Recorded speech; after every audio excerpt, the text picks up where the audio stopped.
గౌరీ, మీ కంట్లో కన్నీళ్ళేంటి వదినా?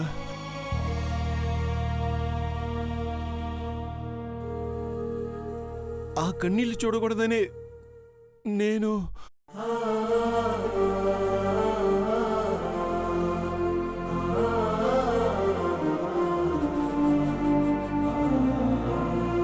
వదినా, పిల్లల్ని జాగ్రత్తగా చూసుకోండి.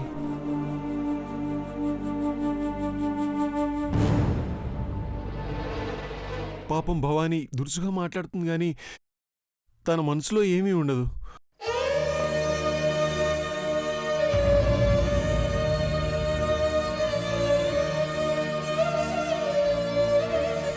నిన్ను విడిపించుకుంటాం గౌరీ. అవును బాబాయ్, మనమేం తప్పు చేయనప్పుడు శిక్ష ఎందుకు అనుభవించాలి?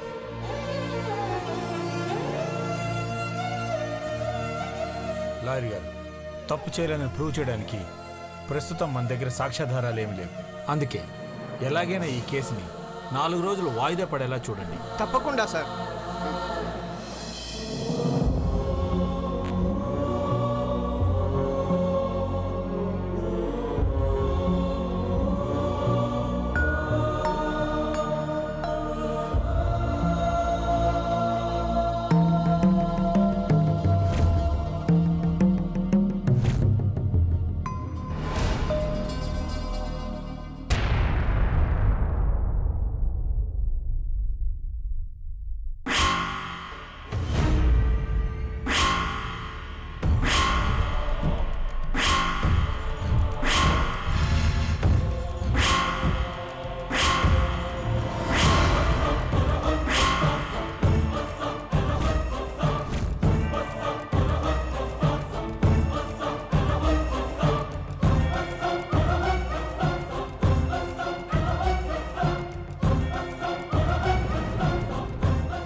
నమస్కారం ఆంటీ.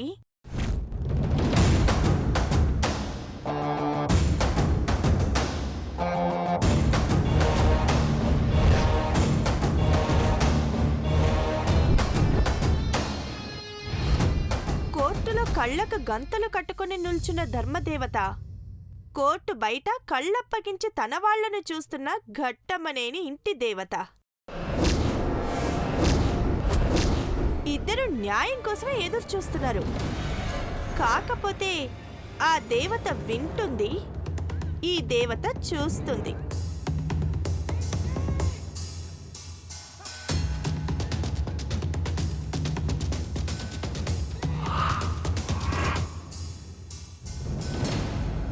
పాపం రెడ్ కార్పెట్ మీద నడిచే వాళ్ళు రెడ్ హ్యాండెడ్గా దొరికిపోతే ఎవరికైనా బాధ ఉంటుందనుకోండి.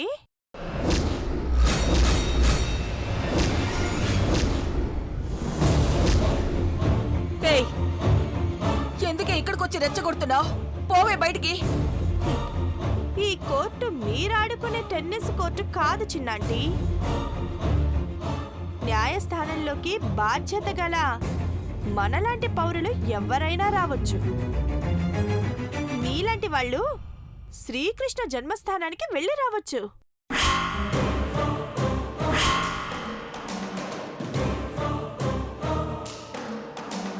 బాబాయ్, ఆ పరిస్థితి వస్తే ఆస్తులైనా ప్రాణాలైనా వదులుకుంటాం గానీ నిన్ను మాత్రం వదులుకోం.